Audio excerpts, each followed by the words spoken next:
Well, Jimmy Kimmel was fired because he had bad ratings more than anything else, and he said a horrible thing about a great gentleman known as Charlie Kirk. And Jimmy Kimmel is not a talented person. He had very bad ratings, and they should have fired him a long time ago. So, you can call that free speech or not.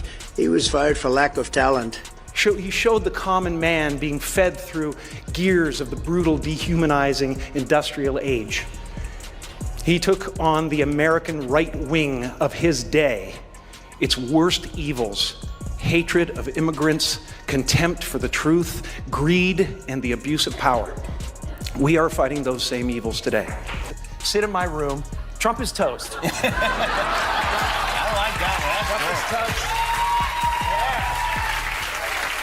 Yeah, man. And so you just kind of digest the news of the day. It's an affirmation. I'm glad some good is coming out of this stuff. This is Robert Mueller. Robert Mueller putting the squeeze on the president. Just to relieve the stress, you know what I mean? Also happens to be Columbus/Indigenous Peoples Day, which is a federal holiday. Although with the government shutdown, every day now is a federal holiday. We're on day 13 with no end in sight. A majority of Americans blame Republicans for the shutdown. Republican leaders are still trying to blame Democrats for the shutdown, even though they control the House, the Senate, and the White House. It would be like Trump blaming January 6th on Joe Biden, which he actually did do yesterday. One late-night host went after the president's obsession with magazine covers, while a legendary comedian and artist turned him into a larger-than-life cartoon villain, using satire to get people talking about politics in a way that was impossible to ignore. Between Jimmy Kimmel and Jim Carrey, Donald Trump wasn't just the subject of a few jokes here and there. He became the center of something much bigger. A strange mix of political theater, pop culture, and public spectacle. What really made this moment stand out was that it wasn't happening at some award show or inside a carefully controlled Hollywood event. It felt raw, personal, and completely unfiltered, playing out in front of a live television audience.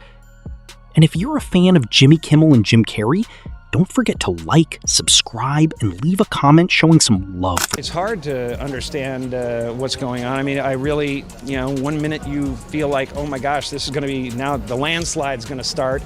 And then there'll be some other weaselly little, sidestep they do or whatever it is. And, this administration is a rabid dog, and it's turning us upside down. And all, as far as I'm concerned, it's as obvious as the nose on your face. Look at this. The Biden FBI placed 274 agents into the crowd on January 6th. If this is so, which it is, a lot of very good people will be owed big apologies. What a scam. Do something, President DJT. Joe Biden planting 274 FBI agents in the crowd is diabolical, especially considering the fact he somehow did this 2 weeks before becoming president. For a brain-dead vegetable, he couldn't even sign his own name. Somehow Joe Biden was able to get a lot of stuff done. Fast forward to October 2025, and the energy on Jimmy Kimmel Live was already high. The stage was lit up in bright red, the crowd was fully engaged, and you could feel the tension from yet another wild news cycle hanging in the air. Kimmel walked out carrying the latest issue of Time magazine, setting up a moment that immediately grabbed everyone's attention. Earlier that night, reports claimed the president had spent hours on Truth Social complaining about the magazine cover, picking apart everything from the lighting and camera angle to the way the shadows fell across his suit. Looking straight into the camera, Kimmel delivered a joke that connected instantly with the audience. He couldn't help but point out how hard it was to believe that Trump had what was easily the most presidential day of his life. He was front and center on the world stage signing a ceasefire in the Middle East, and then he got home, he started going through the internet, and he just couldn't help himself. Trump made the cover of Time magazine, which he usually loves. Before he was president, he had fake Time magazine covers hanging on the walls of his golf club, for real. But this one, I guess, conjured up some mixed feelings because of the photo they used.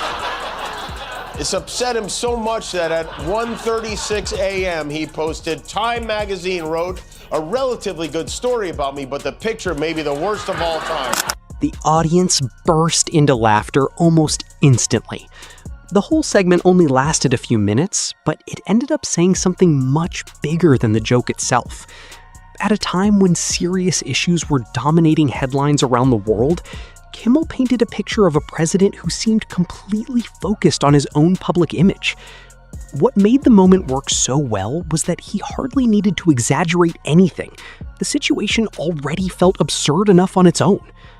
By the next morning, the clip had spread far beyond the show, with several media outlets covering the moment and pointing to Kimmel's criticism of what many saw as yet another very public reaction driven by vanity and an obsession with appearances.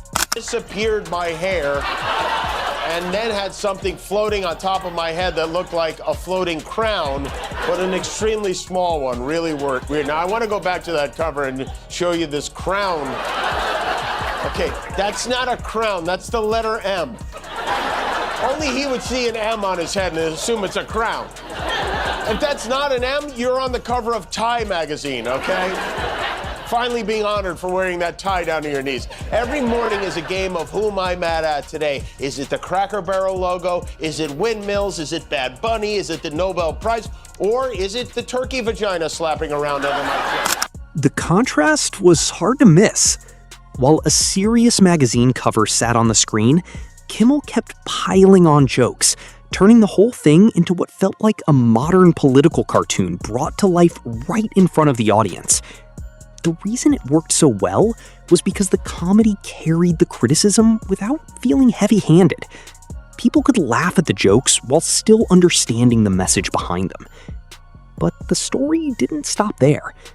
Things became even more intense when an old feud suddenly flared up again.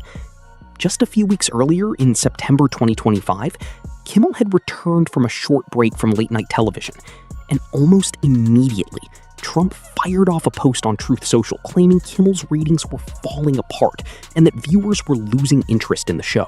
Kimmel was fired because he had bad ratings more than anything else, and he said a horrible thing about a great gentleman known as Charlie Kirk. And Jimmy Kimmel is not a talented person. He had very bad ratings, and they should have fired him a long time ago. So, you can call that free speech or not.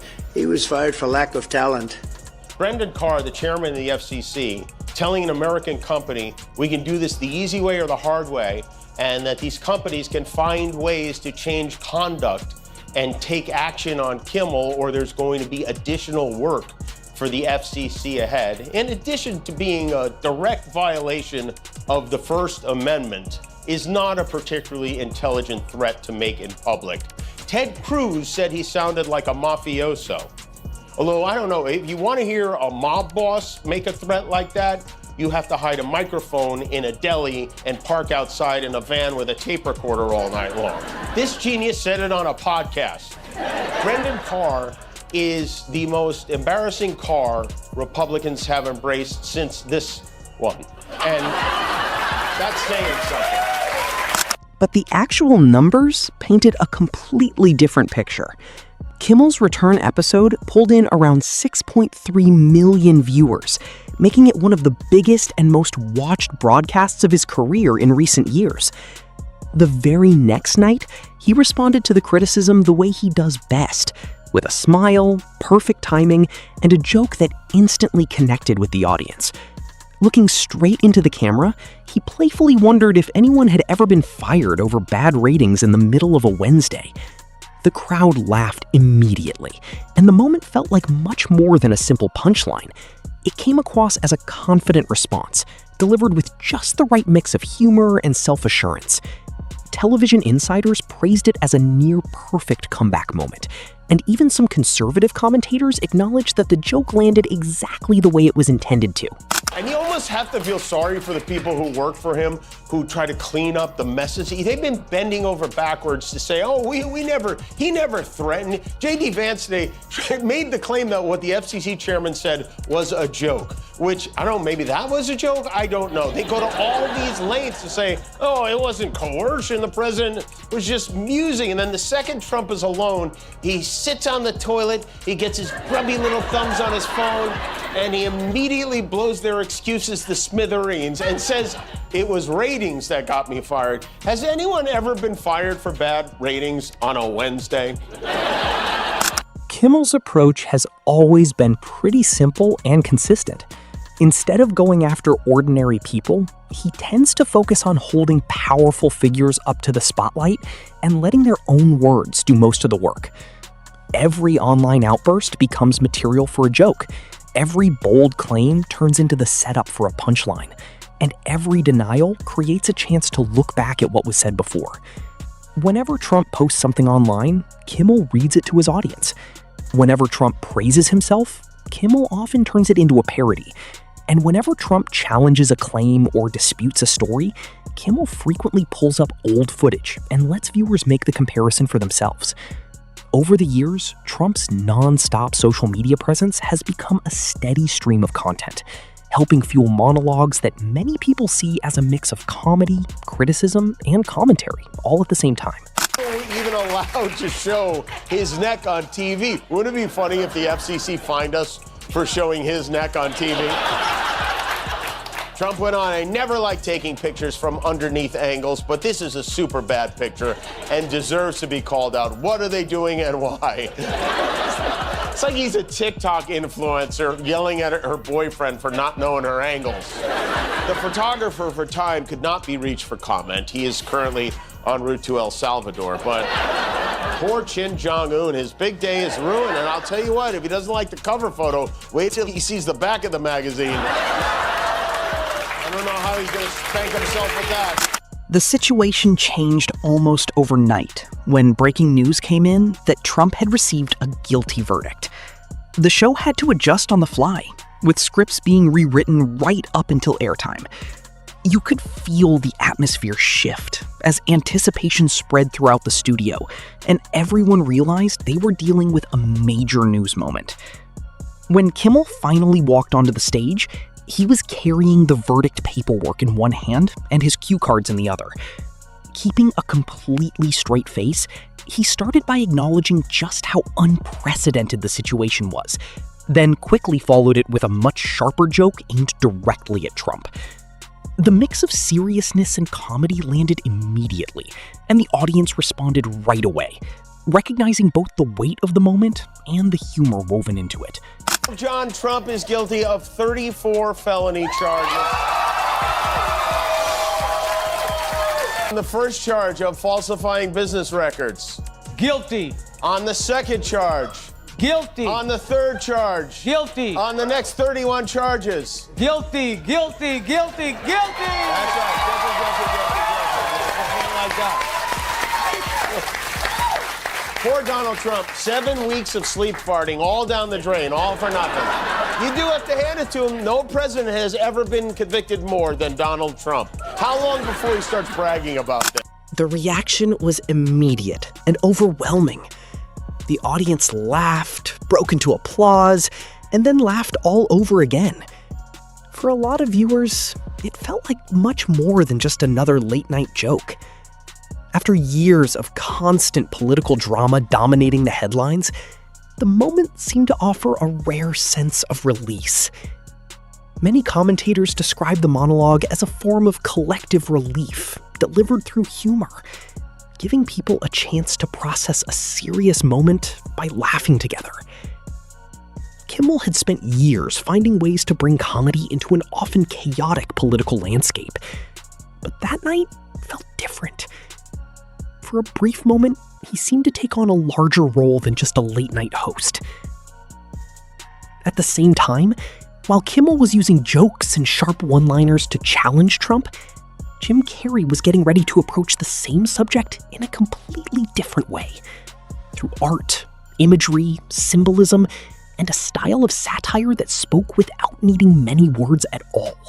It's a stress reliever. And here we have... That's Space Force. That's the Space Force, yeah. That's the beginning of Space Force. That's right.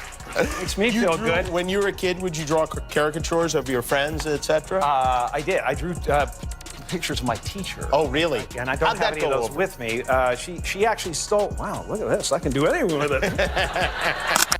Go back to September of 2018, when Jim Carrey appeared on Jimmy Kimmel Live carrying a collection of political artwork that had already started generating a lot of attention. Spread across the desk were bold, colorful, and sometimes unsettling images of Trump, Rudy Giuliani, and the personalities surrounding them. Holding up one of the illustrations, Carrey explained with a slight smile that creating these pieces had become a major part of his life.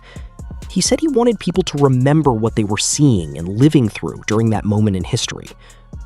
As Kimmel flipped through the artwork, the audience reacted with a mix of curiosity and nervous laughter.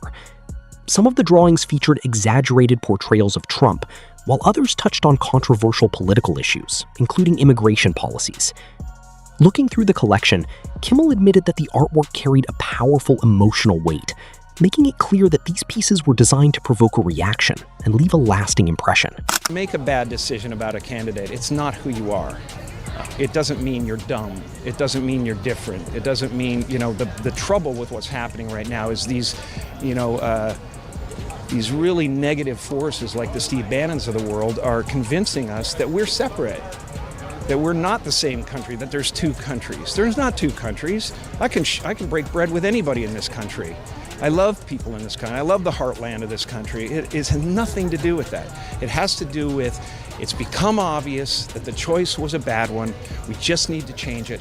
And if you can't vote for a Democrat, at least let all this flood of information that's so negative and so obvious. Carrey's response was pretty simple. He said the times themselves were intense, and that real art isn't always meant to make people comfortable. Sometimes it's supposed to challenge them instead. What came out of that interview felt like more than just a celebrity showing personal sketches. It felt like a kind of public statement about where he stood and why he was doing it. The actor who once made his name through physical comedy and wild, over-the-top characters had now shifted into a completely different space, presenting himself as a political artist, responding to a deeply divided era. Every brushstroke, every color choice, and every caption seemed to carry frustration, urgency, or concern, all expressed through satire.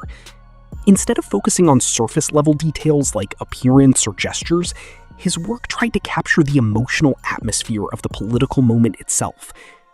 Later on, critics would describe the collection as a modern mix of political commentary, visual storytelling, and internet-age symbolism. For those who think I go too hard on Donald Trump, to the point where there are still a lot of people who think I should be pulled off the air for making fun of Donald Trump. So I want to explain that I talk about Trump more than anything because he's a bully. I don't like bullies. I played the clarinet in high school, okay? So I just don't like him. Donald Trump is an old-fashioned 80s movie-style bully, taking your lunch money. And if you give it to him once, he'll take it again. Two things he loves, lunch and money, okay? He will take that peanut butter and jelly sandwich your mom cut in half like a triangle for you. He will gobble it up in front of your face, and then he'll eat your little Ziploc bag of Oreos, too. And he'll take the note your mother put in your lunchbox, and he'll read it aloud to everyone. Oh, look, Mommy loves her little boy. And then he'll smile with a bunch of cookies in his teeth. Obamagate. It's been going on for a long time. It's been going on. On Kimmel's stage, though, the message felt a lot more direct and simple. It came across as a comedian using humor and creativity to document history as it was actually happening in real time. Then there was another moment that showed just how serious the comedy had become. On October 3rd, 2020, Saturday Night Live returned with its classic debate cold open, where Jim Carrey stepped into the role of Joe Biden opposite Alec Baldwin's Trump. The sketch recreated the chaos of the first presidential debate, packing all the interruptions, arguments, and tension into a fast-moving comedy performance that closely mirrored the real political headlines dominating the country at the time. Free speech, then we just don't have a free country. It's as simple as that. If this most fundamental right is allowed to perish, then the rest of our rights and liberties will topple. Just like dominoes, one by one, they'll go down. That was also in 2022. And I wonder, how did that guy turn into this guy? Who would you like to see replace Kimmel on late night? Well, a lot of people, anybody could replace him. The guy had no talent. Look, he was fired, he had no talent. He's a whack job, but he had no talent. And more importantly than talent, he had no, because a lot of people have no talent, they get ratings. But he had no ratings. Well,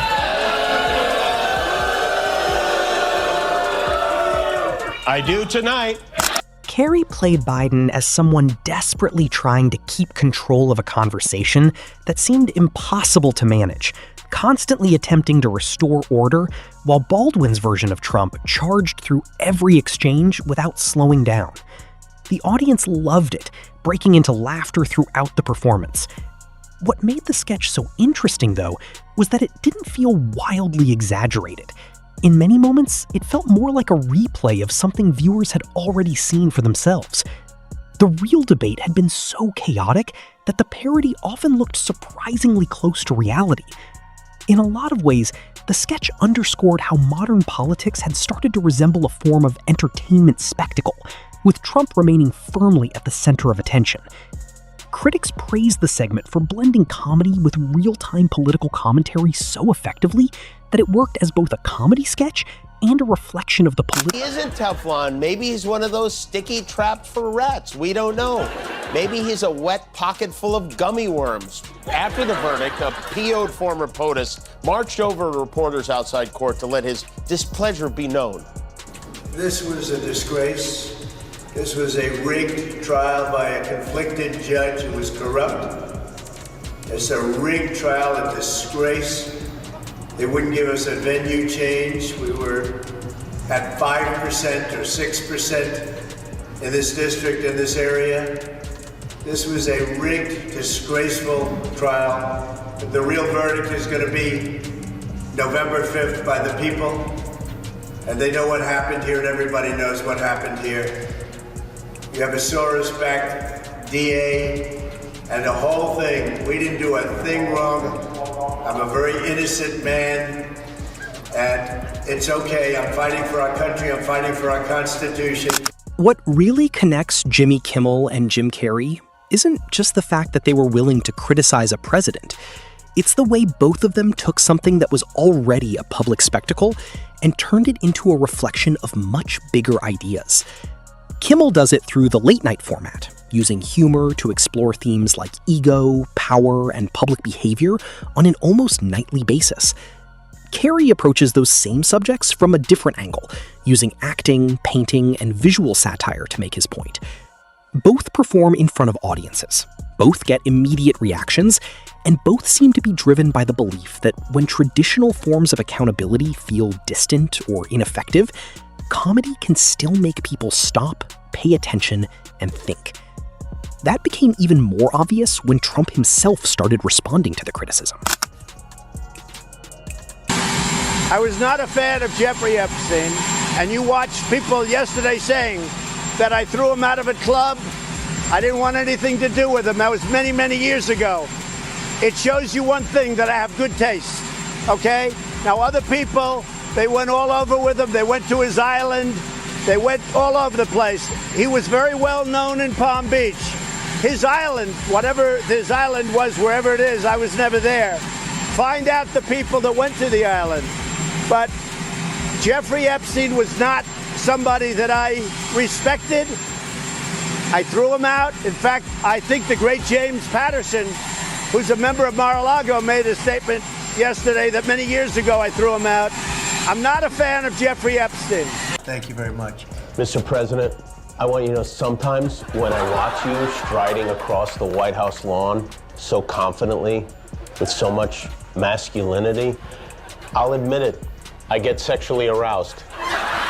Thank you for breathing life back into my once slumbering penis. That was very well stated, listen.